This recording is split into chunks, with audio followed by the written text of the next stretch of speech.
the odds of it working are decent. I mean, they're not great, It's worth the but shot. it's worth a shot. I agree. It is super low effort. I mean, you spend more time in the car quite often than you do at the appointment. That was true with us. Yes. Welcome to This Way Up, the podcast dedicated to supporting parents and caregivers navigating the complex world of mental health. I'm Andrea, and each episode we dive deep into the conversations that matter, exploring the challenges, triumphs, and transformative journeys of those facing mental health struggles within their families. Whether you're here for expert advice, inspiring stories, or just a little boost to get you through the day, we've got you covered.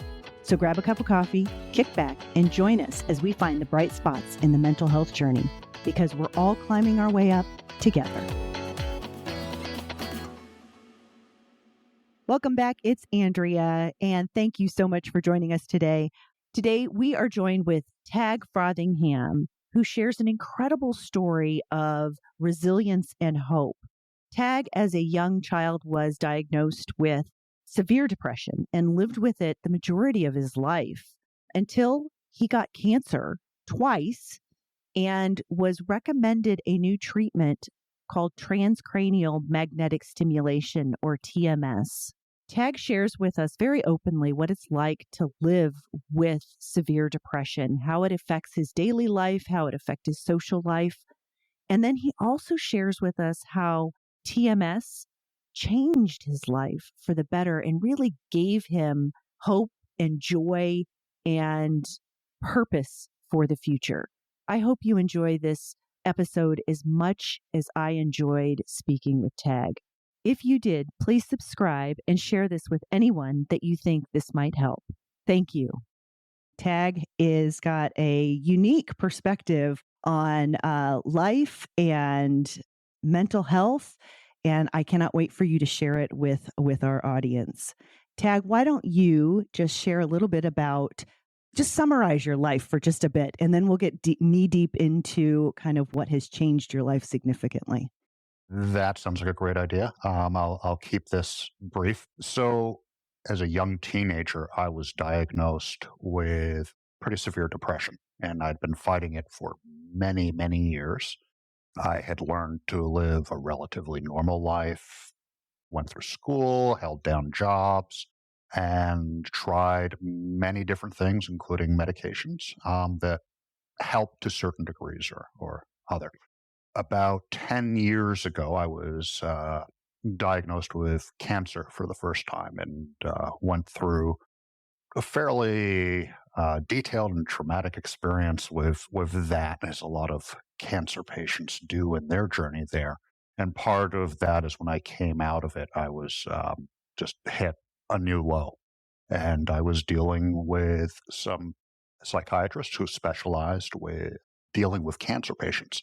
The doctor recommended that I look into TMS as a potential treatment for not just the long-term depression, but also what I'd been going through with the cancer treatment and how that had exasperated the whole problem with me.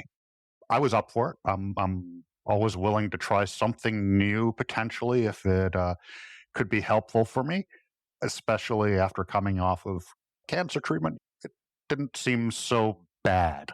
Real quickly, can we go back, because you had said that you had struggled with depression for really the majority of your life, and that you've tried several different modalities of treatment. How successful were those for you? Were they, because, to try something new leads me to believe that maybe they weren't the best. So I'm old enough that I remember when Prozac hit the market. And I went on Prozac and then variants thereof. And those were really sort of the most helpful. And that would have been in about 30 years ago. And those helped in the sense that my depression did not get worse, if that makes sense. I had one psychiatrist talk about how it was like sliding a board under your feet so you wouldn't sink farther. Oh, wow. Well, that doesn't sound great. Well, compared to where I could be going, it was a help, right? Okay. With a lot of those drugs that came out in that era, there were a lot of side effects. Some of them were physical, some of them were more sort of mental, cognitive type things. And I would struggle with those to the point as a 20-something-year-old young man who didn't go to the doctor would sort of go, I'm doing better now. I don't like being on the medication a whole lot because my brain is sort of foggy. I was having a hard time sleeping, or I was sleeping too much. And so, some of the effects of those medications were too similar to being depressed, where it takes energy to think and then straighten out your thoughts. You sleep a lot or you don't, as may be the case. The only difference was I wasn't getting worse, if that helps. And for me, depression has been cyclical. I think my resting state at that time would have been, for most people, like pretty bad depression, but it made me functional, and that was good enough. Wow. Okay. So I know we weren't going to go here, but I am now, this is how it goes. Tell me what functional means when you have depression. What does it feel like? Well, to give an example, let me give you a couple of examples, right? So I'm going to start off in college, which is a special time at the typical college age where you're probably sleeping a lot and at weird hours, anyways. But I was doing that constantly. Getting to classes was a lot of effort for me, more than just sort of, oh, I'm too tired, or I'd rather go hang out with my friends. It was literally like a battle with myself internally to get out of bed, go shower, force myself to get something to eat, go to class. And when I got pretty good at that, forcing myself to do that, but everything else that you would experience in that sort of age, like the social side and all that, suffered, right? Because I was spending all my energy just doing the basics. And then when I had it left over, I would do my work. And because of the depression and the mind fog and all that kind of fun stuff, it would take me a lot longer to get through my things. I was also found that I needed to focus on one thing at a time. I couldn't multitask at all. So it was messy. um, Yeah. it was highly focused when I could be, and it was just an extraordinary amount of energy that I needed to expend to get through the day and not fail my classes and graduate eventually. But that was on the medication. You still felt like that. Yeah. Good. So if you imagine sort of walking through like a swamp and it just gets, Yeah. every step is an effort. What the medication did was, where I was slogging through this mess that was up to almost my hips, the medication prevented it from going up to my armpits. It's one way to think about it. I think it was easier than it could have been. If I hadn't been on the medication, I probably wouldn't have finished.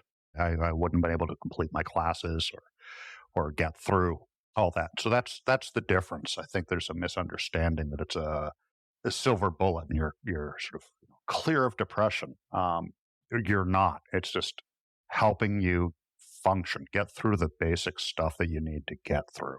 And for me, it was sort of the bare minimum that I needed to do to make my way through my education at that point. The rise of Prozac started to get more attention into depression in that particular area of mental health where people became more aware of it. I noticed a change slowly over how people treated me at that point once they understood. The majority of people still don't. If you haven't experienced or don't have a loved one that's experienced depression, it's really difficult to understand what it's actually like. I agree. I agree. And that's why I hope that more people can talk and share their story so that you don't think it's just somebody who's sad. It's not that. There's so many more level. I mean, I think it's worse, right? It's worse. It's a lack of feeling. Yes, you feel sad, I guess, but it's not like, sad, oh, my pet goldfish died. Right. It is something that is just dragging you down. It's like this huge weight. It's just, there's no rhyme or reason, and you can't nail it. You blame yourself. You get I don't know I know things have changed enough in the mental health field nowadays, but back then it was just, oh, he's lazy, or he's not motivated, or something along those lines. It's stuff I grew up with. That was pretty much the diagnosis at the time.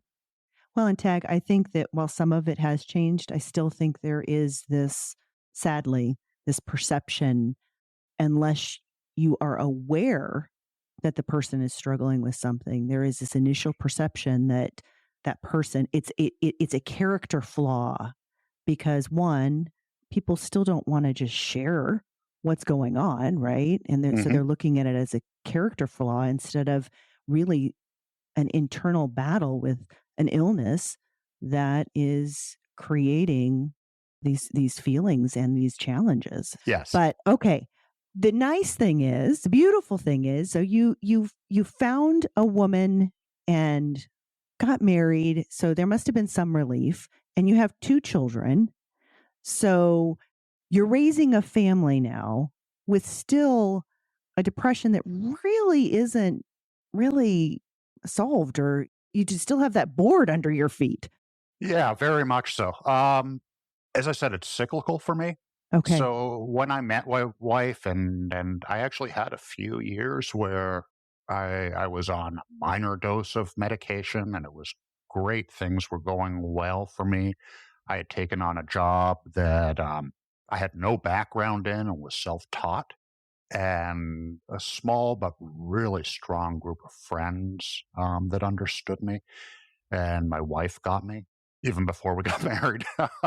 And things changed. It came back. She saw me taking a dip and raised the red flags at that point, which was about the coolest thing I ever experienced initially in our marriage, right? Because there was somebody really watching out for me.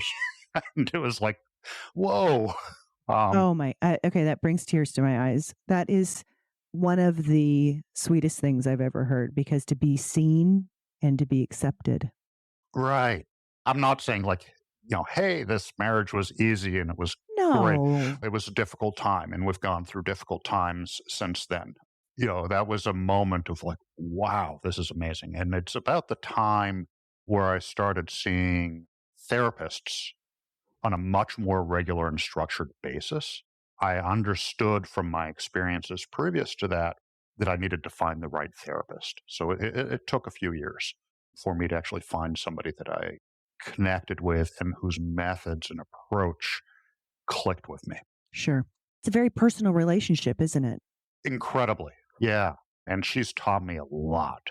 I have a bag of tricks, a set of tools that is just huge now that I use constantly, even now where I'm not feeling depressed all the time.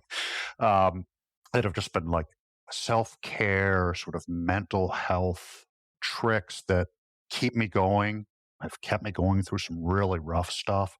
I find myself doing some of these things, like mental checks and stuff with how I'm actually doing, what's going on in my head, almost unconsciously at this point. And I've got to be honest. People say, "Oh, you should take medication," or like even the TMS in parallel with actually a structured, time with a therapist of some sort or another. I couldn't agree more. This is not. There is no single solution. There is no real solution for most mental health issues, especially depression. When we first were trying to figure out what was going on with my son, he's 11. I'm scared to death to put him on any kind of medication, but his situation was literally overnight and we didn't know what the heck was going on. But I had a psychiatrist tell me, Andrea, you need the medication, or he needs the medication to quiet the chatter in his mind so that he can do the work that therapy provides. And at this point in his life, that chatter is so loud that he can't work efficiently with therapy. And that always kind of stuck in my head as so important because I think there are levels of mental health issues, right? That where you can maybe just go to therapy if the chatter isn't too loud. But if the chatter gets really loud, you have to do both. And you can't just take the medication because then you're not changing the behaviors. So they've kind of got to go hand in hand. And we'll talk about TMS in a minute, but like I always do, we kind of go off on a tangent, and I'm now interested in kind of this whole depression thing. So, anyways, so okay, so you had a great therapist. Sorry, I didn't mean to interrupt you there. Still do. She's still amazing. I still have regular appointments with her, Yeah. and we talk about anything. It's changed. I think I've got some interesting stories post TMS that we can get into in a little bit. I think after. Okay.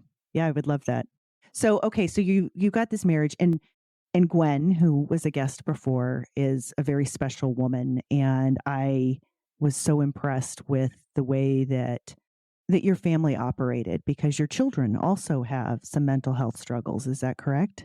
That is true. And in fact, they have both gone through TMS at this point. Okay. Okay. And then as a father who struggles with mental health, did you start noticing things that were maybe red flags with the kids as they were growing up and maturing? Oh boy. I know that was I told you I went on a sidetrack. I now am like thinking of the from the father standpoint and the in your whole depression standpoint. So sorry. Yeah. So with our firstborn, we were getting feedback from preschool, kindergarten, the early years of grade school, from teachers of behavioral issues, not like acting out physically or anything like that.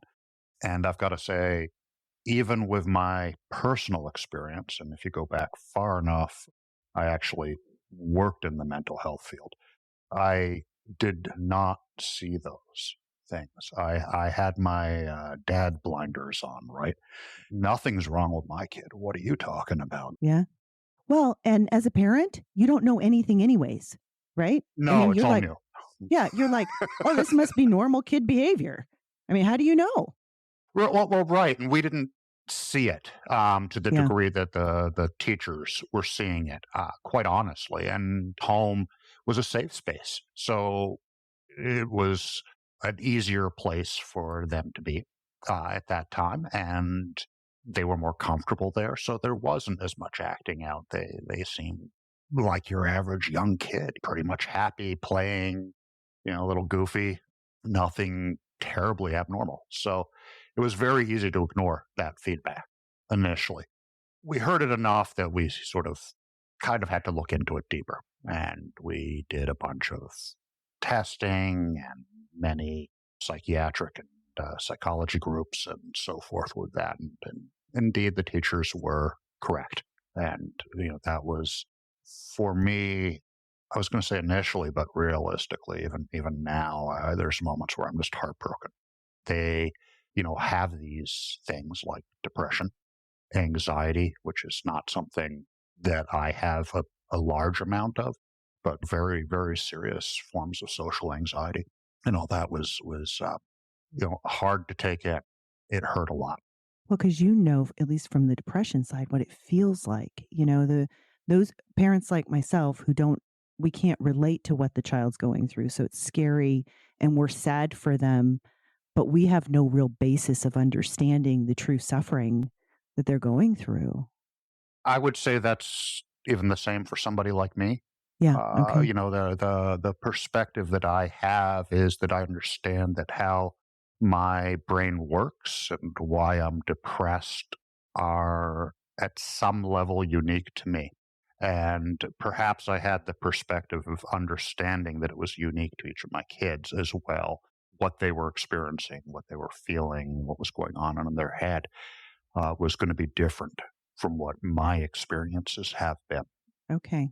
And I see that in their personalities, right? These are not copies of me. They are two wonderful individuals with very strong, independent personalities.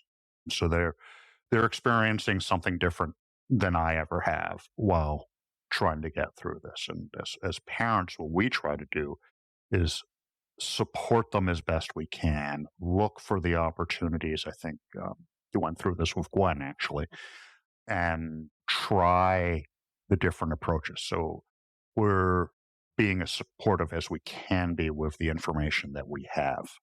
Again, different era. Growing up, I was lazy.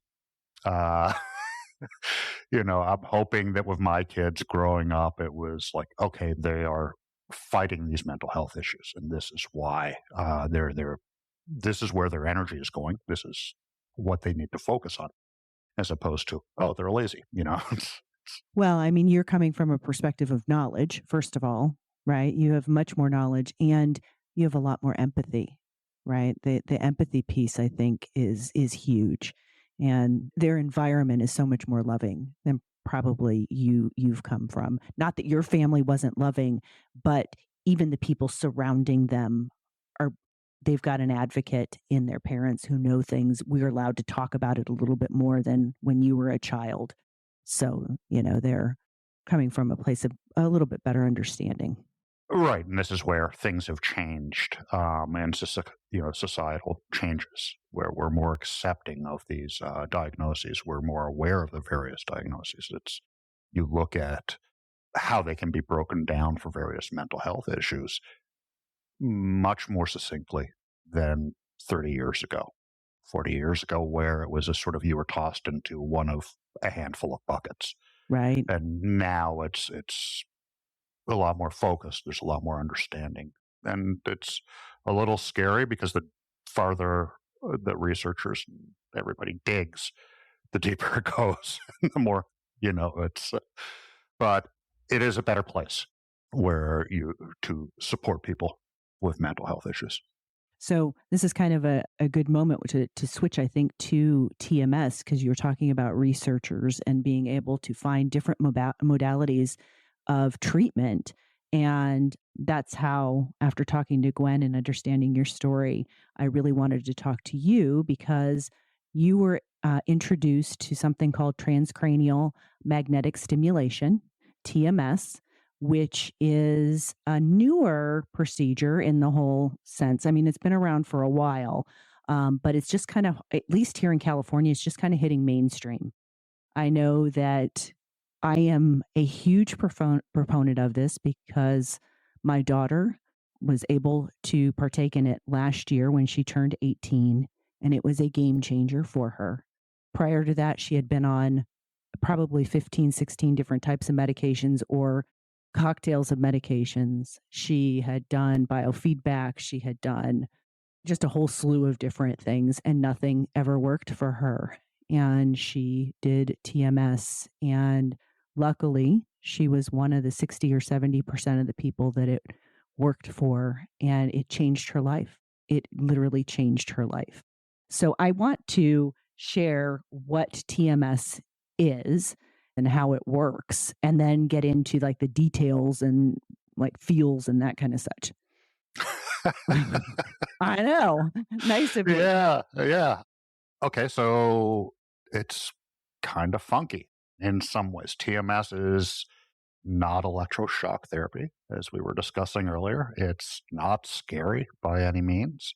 It is a highly focused magnetic pulse that's sent to a very specific area of your brain that helps the brain remap some of the synapses to overcome depression. So, depression happens to be one of the first major areas that they're targeting with TMS.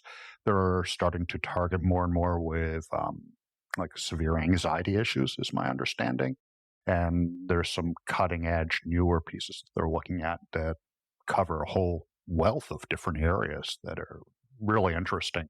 I had actually heard too that it was started with depression, PTSD, it's supposed to be very effective with, and actually OCD. So those Yeah. three, I think the FDA has approved it as a treatment, and now they're expanding it to various other parts of the brain. Yeah, the more research goes on, it's just expanding as to what can be done as they understand how the brain is mapped and all that. It's really fascinating stuff as far as what they're discovering along the way. Yeah. Now you mentioned that it's not like electroshock therapy. It's actually non-invasive at all, right? There's like you don't feel it at all, right? Well, sort of. Okay. Electroshock therapy in sort of the modern psychiatric sense is not the same as what we think of from the movies from the 1950s and so forth. It's very different there, but that's a different story. This, speaking of the 1950s, they sort of fit you with a helmet that looks like it's out of some 1950s space age thing. It's this big clunky plastic thing with a tube coming out the top or the back, and they sort of shuffle it all around, make markings on this little skull cap that you wear so that it sits just right and targets a specific area. It then, when they kick it off, sends out little pulses, and it sounds a little bit like if anybody's had an MRI, that sort of like thumping sound, but like think of it in not as loud. Okay. But what it feels like is if somebody is sort of, taking their finger and just poking you in the head every time there's a Oh. pulse. At least this is what it felt like for me. It was sort of like somebody snuck up behind me and was going tap, tap, tap, tap. Are you there? Like, and that was about it, like physically, that I felt while it was happening. In all honesty, I sat there with the technician most days and we watched YouTube videos for half an hour. That was it. Then I'd drive home. There was no pre-medication, no post-medication. For me, initially, I'd say for the first 3 of the 6 weeks, I'd come home and I'd suddenly be really tired for a little bit, but then I'd come out of it. Probably because your brain was like working out, right? Like I mean, if it's remapping, it's almost like it's working out the brain. I guess. I don't know. My younger child experienced the same thing. They also went through it and would get tired afterwards. My older child, nothing, no problems at all. And then, so you wear this goofy helmet in a small little room with this thing tapping and making noise, and that's all there is. It seems like science fiction, and Incredible. when it was recommended to me, I told the psychiatrist, I'm like, I'll try it because I'm open to trying anything, but this doesn't sound like something that would actually work. This sounds like science fiction, fantasy type of thing. And he's like, I thought that too until one of my fellowships was at a TMS center and I saw it work. And Well, my daughter was she was angry at me the night before our first treatment. She was mad at me, but she did not want to go. I mean, rightfully so, right? She had been through 16, 17 different medications and who knows how many other things, and nothing worked. She didn't want to get her hopes up, but she yelled and said, I'm only doing this for you. And she did it. And I will tell you that she actually was that doggone stubborn almost through the entire 35 days of treatment. And then at the end, she changed. my eldest fought through the same sort of thing also. The difference is I've had a lifetime of this. Yeah. I had just gotten off all that cancer stuff. So, at that point, what's the worst that could happen? Right. Right. I've already been through some pretty bad stuff. Which, by the way, I don't want to make light of the cancer stuff. That I can't believe all that you've been through. Right. I mean, are you interested in a brief timeline on that, or? Yeah, let's do it. Okay. So, diagnosed with cancer. Of course, a surprise. Nobody expects cancer. I went through excellent program here in Boston. They got me into remission after a bunch of chemotherapy, which was not easy to deal with. I experienced, a fair amount of side effects, some worse than others. At that point, I did not lose my hair, if anybody who's interested. Shortly after I was in remission, my wife was diagnosed with cancer as well. She went through the surgery, radiation, and chemotherapy process, went into remission. We had about a year, and my cancer came back. And at the same time, they found the second, much rarer form of what I had. So I had 2 types of cancer this time. That time was chemotherapy, much more aggressive than the first time around. I had to be hospitalized because the process was 12 hours. to receive the chemo, and the infusion center was not open for 12 hours at a shot. So I'd go in every couple of weeks and get that. I then went to radiation, do that. Then I was put on the list for a stem cell transplant, which is effectively most bone marrow transplants are now stem cell transplants for cancer patients, which was a month in the hospital. They basically kill your immune system. It's awful. It's brutal, and you come out just an absolute mess. I couldn't walk 50 feet without being exhausted. Everything had to be pristine clean because I had a brand new immune system at that time, effectively. And it was 6 months before I could be around people other than my immediate family. Did you have to go off any other medication? Were you able to treat your depression during this time too? I was. Thank goodness, right? Yes. I had I had my oncology transplant team and my regular oncologist are superstars. They're spectacular. And they're the ones who set me up with a psychiatrist. They have a whole department at this particular hospital, which the psychiatry group treats cancer patients. So it's specific. Is that common that they would have that type of or do you know? I don't know. We live in the Boston area, which is some of the best hospitals in the world. Sure. Yeah. And practices. So that is something where we're really lucky. And when I actually asked about, well, why do you have, a psychiatric oncology department?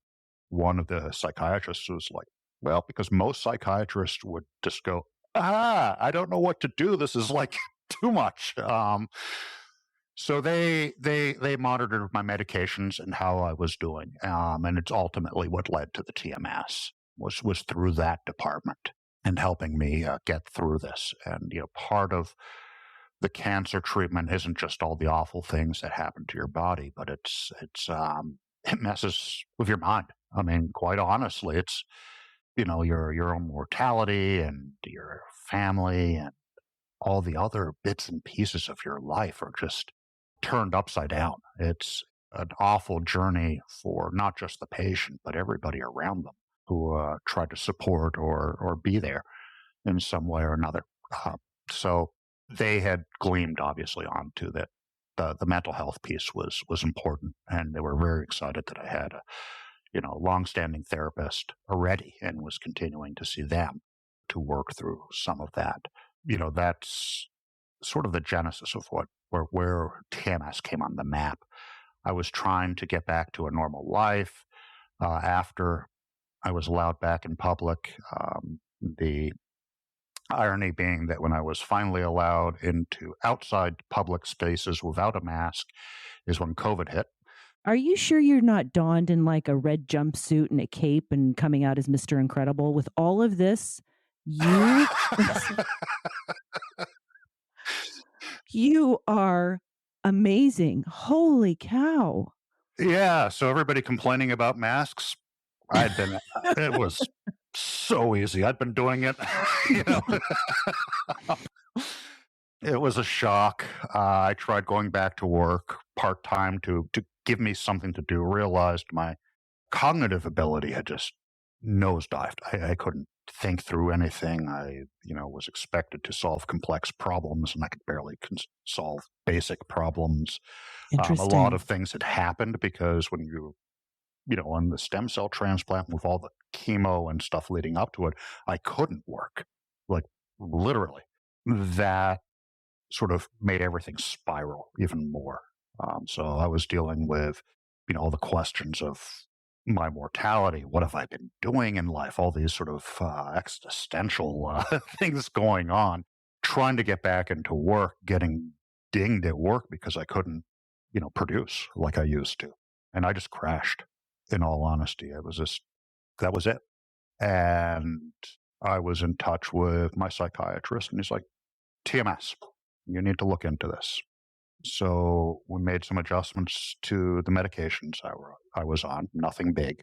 And I looked into TMS. Much like your daughter, it was life-changing for me. How quickly did you start seeing results? So apparently I'm quite unusual. I am Okay. one of the very lucky Well, few.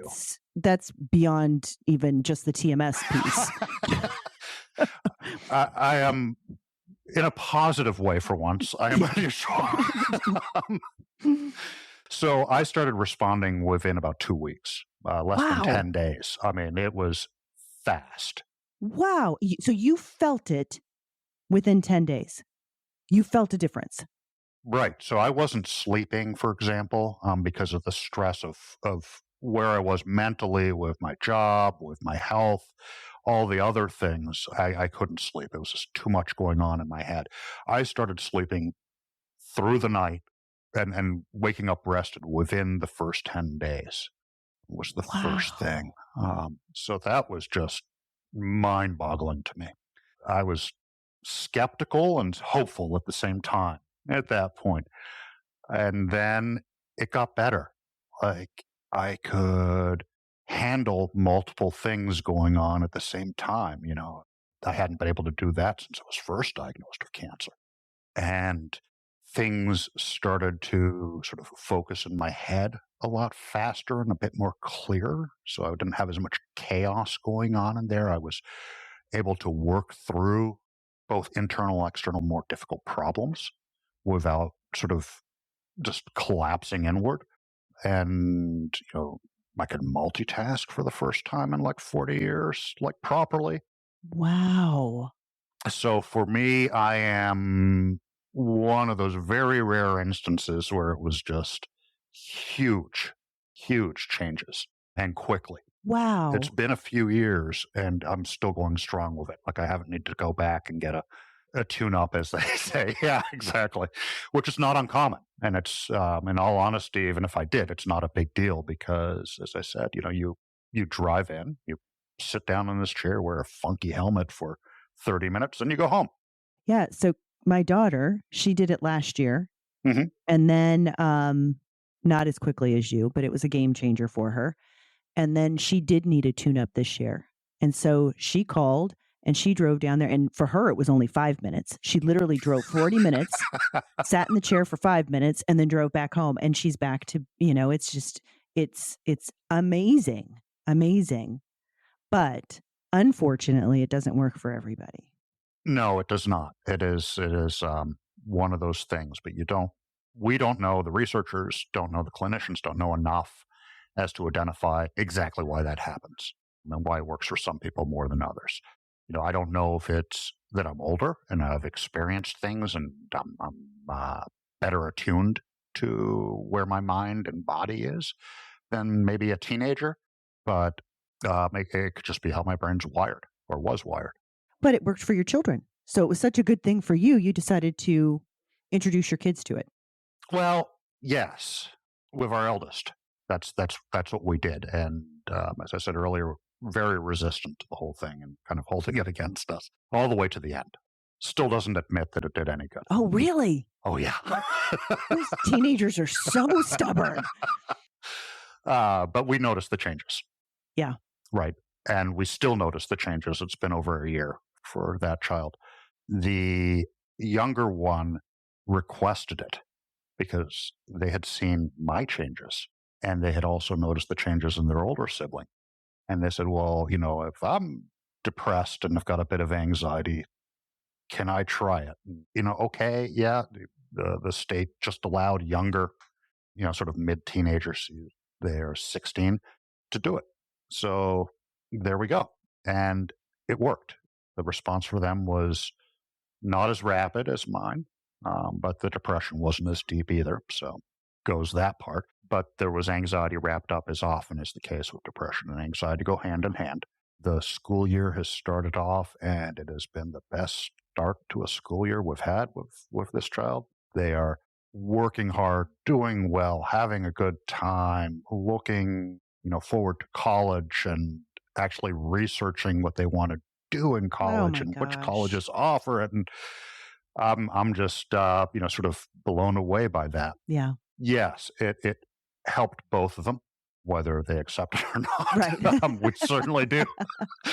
And for me, it's just, as I said, life changing. I mentioned earlier the story of my therapist.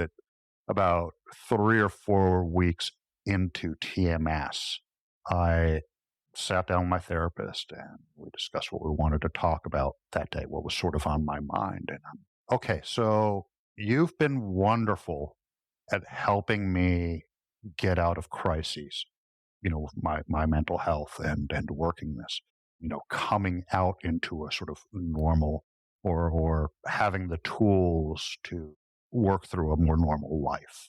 And it's been wonderful and absolutely amazing.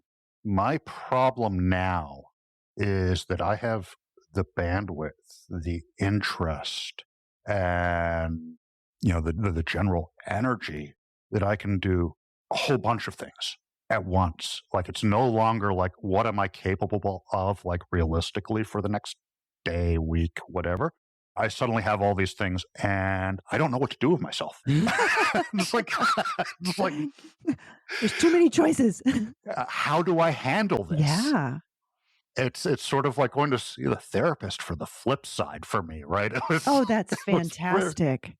yeah, it was new for both of us. Yeah. Oh, But it was interesting, and we still talk about that, these few years later, and they're quick to remind me that where I've come from, what I've been through, if I'm having a bouncier, sort of a rougher day or week or whatever. All honesty, I'm at the point where I already recognize that. I can reflect on this stuff and go, oh, this is where I was. This is what was happening, and a whole lot of details around it. This is not something I could have done easily before the TMS. All honesty, the medications weren't doing this for me, right? So this is life changing that I'm able to reflect on some of the ugliness and take away the positives from it. I don't sort of have a perseverance around the negatives all the time, which is just sort of feeds the depression. I'm able to break those loops now without putting a ton of effort into it. what a wonderful perspective. I mean, think of, you said in the last 20 minutes that at one point in your life, you were questioning your own mortality, right? And you were in like the lowest of lows. And then now you're looking at everything with such hope and joy. I mean, what a beautiful, transition that you've been given. Well, there's a lot there. There's a lot of stuff that you could unpack about me mixed in with that, right? So the TMS was one piece. In all honesty, the 7-8 years of constant cancer stuff in the family certainly changes your perspective. When I was getting the stem cell transplant, you spend about a month in the hospital. You're pretty heavily isolated because of no immune system, and you're also insanely sick because they're basically trying to bring you as close to death as possible before they give you the new stem cells. So there's time to think in those moments of consciousness while in the hospital. And there was a lot of introspection I did, a lot of sort of thinking about what I had done. Again, this is that sort of existential crisis type of thing, but also a lot of what do I want to do and where do I want to be? What's important to me? I made decisions at that time that I've since followed through on some of them, but they happened post TMS that really sort of shook things up and put me in a better place mentally in a lot of ways, even without the TMS. So one of the things is I'd always wanted to go back to school and get my advanced degree. I wanted to go back to my roots that were more in psychology and the arts and all that. When I hit that low and when I had the TMS, I came out of the TMS and thought, yeah, I need to do this. I need to make this big switch. So since then, I have gone back to grad school and graduated in a totally different field. Loved every minute of it. Heck, I academically did significantly better than I did as an undergrad at 20 something. Um, I'm headed down a path that I am much more comfortable, much happier about. And it was a buildup of all those things, with the TMS giving me that final push to actually be able to do this. Studying for 8 hours every day, plus hours, doing the work I needed to do, I'm not sure I would have attacked it with the same vigor and interest, even if it had been the same thing, something I'm really interested in and love doing. You might not have had the ability to do it. I mean, it would have been so exhausting based on what you had said before. Exactly. Yeah. So it's a very different place. And I recognize that my depression's not gone per se. I recognize that I'm still dealing with side effects from all the cancer treatments. And some of those have been cognitive. And that has become clear because I have the ability to sort of mentally manage this. And because I'm able to do that, it continues to put me on a good path forward, right? So I would have focused on the negative things that happened. So, like, I've been dealing with long standing, slowly improving cognitive issues. Like, I haven't been able to think as quickly or as clearly since the chemo, especially, just made everything 10 times worse. So that's still clearing out for me. I had a moment of realization a couple of months ago about that. And I was just like, oh, yeah. The difference is that I went, yeah, give myself some room for that, as opposed to I'm never going to get out of this and just sitting in that endless circle of like how awful I am, how lazy I am, all that kind of fun stuff that others and you tell yourself, or what you think others have told you, that depression distorts that reality. And I've been able to get out of that. And that's really what the TMS did for me, is it allowed me to break those cycles and develop new behaviors that have been absolutely life-changing. It's why we supported my kids going through it, because the risk is just so insanely low. And the odds of it working are decent. It's worth the But shot. it's worth a shot. I agree. It is super low effort. You spend more time in the car quite often than you do at the appointment. That was true with us. Yes. That was true for all three of us here. Tag, you don't know how grateful I am for you sharing this. I mean, I do have a little bit of a tear coming out. I am so grateful for you and your family and all that you've shared with us. And I hope that, one, you continue to see joy, hope, and happiness in your life. And then also, I hope that we are able together to get this message out to anyone who can benefit from it. Thank you. Yeah, it is. It's a wonderful thing. If it works for you, it's life-changing, and it's worth the risk, because unlike the medications, there's not a whole lot to go wrong. No, there's not. There's not.